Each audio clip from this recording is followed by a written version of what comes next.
You know, it seems like only the other day I received the Shinobi set from Radiance. Well, it was the other day. But I've already come to the end of it. It's a nightmare. This is such a compelling series of films. I just want to keep watching. Loved it. I am so annoyed that I am now at the end of this Volume 2 set. And I demand a Volume 3. I want films 7 and 8 and maybe the early 70s kind of soft reboot one just to round out a trilogy of films, I suppose. These are incredibly moresome. Every time I watch one, I want to go more. They do this magical little take of having a condensed story. It's its own thing. You can take a single movie and just enjoy it. But if you wrap it around with the movie before and after, you get this running story that goes all the way through it.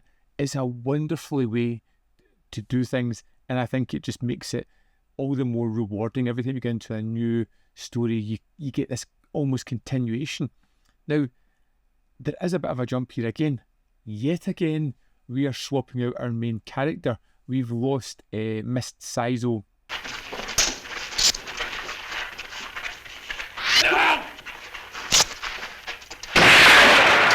We're jumping 14 years into the future with Raizō's son, who just happens to be played by the same actor, which is fine because, you know, I kind of love him. And again, you get a shorthand into the character. You understand exactly who he is. We have this familiar face, and it's fine.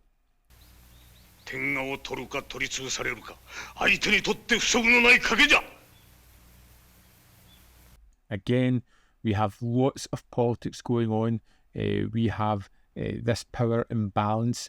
We have people plotting to get their little slice of the pie and being pushed along the way. And all the way through this, there is grander machinations going on. You see a plot and you're wondering, who's behind this? Who's the controlling figure? Who's the man in the shadows that's driving everything?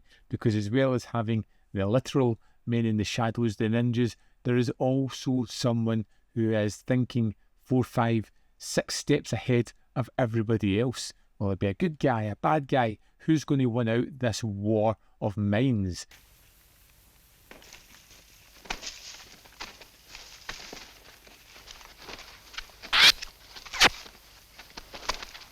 And as these political aspirations come to the forefront and we start to see plans be put into place and infantry mobilised, you have the story of Raizō as he is looking to strike back, look after his sister Yuri, who has a kind of secret that she is not allowing anybody else to get to. It could have a big impact on the upcoming war.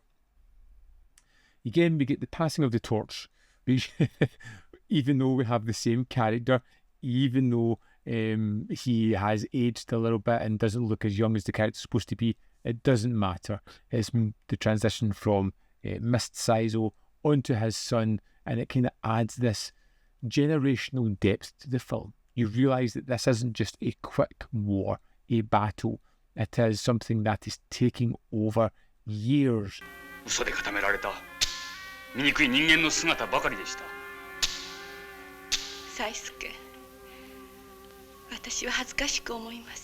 get the power of secrets.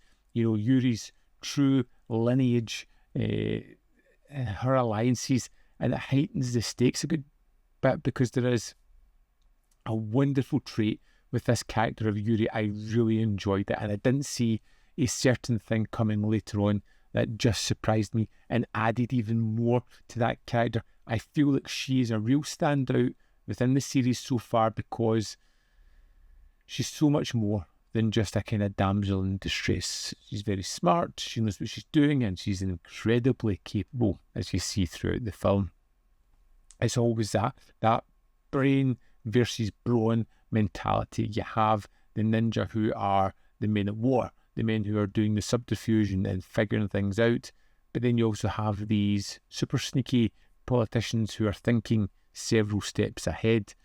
With the evolution of the character again, it really keeps the series fresh. We don't have the same character reiterating the same mistakes or the same goals. It moves to someone else who has a different machination, different reason as to why they're doing what they are doing. We're upping the ante with the ninja action. We have these large-scale battles. We have lots of people, lots of characters. It really feels like a land in turmoil, and you get to see it through all the dramatization of the various factions.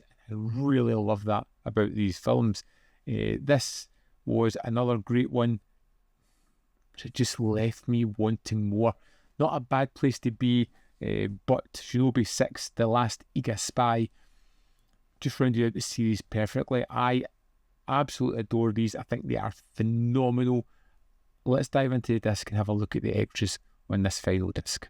Here we are in the disc for Shinobi 6, The Last Iga Spy. Let's go to the special features. First up we have Mains Thompson. Ninja film scholar Mans Thompson discusses the historical backgrounding of the Shinobi series, filmed exclusively for Radiance in April 2025. Now this was someone who is new on discs for me, but his passion and love for ninja films, as well as a wealth of knowledge, really won me over. Next we have The Tragedy of Miss Saizo. In this visual essay, Hayley Scanlon reconsiders the role of Miss Saizo in the Shinobi series, created exclusively for Radiance in May 2025. And this looks at the historical accuracy of some of the elements within the films and how they can stick closely to it and deviate when they want to create something a little bit more film-centric. Also included in this set is a 56-page booklet. Now, amongst the cast and crew information we get for all three films, there are two great essays in here. We get Gorillas in the Mist by Jonathan Clements and The Ninja, An Invented Tradition by Stephen Turnbull. That's the extras for Shinobi 6. Shinobi 6, The Last Iga Spy, deepens the lore and expands the series into bold new territory, and I am all for that. It's beautifully preserved by Radiance as well, who do a fantastic job of this. These films, which I haven't really spoke about how they look amazing. They look pristine. I have no complaints whatsoever. The only complaint I have is that I don't have more movies to watch. But I would love to know your thoughts on Shinobi numero 6, The Last Iga Spy. Let me know in the comment box below whether you loved it, hated it, and why. And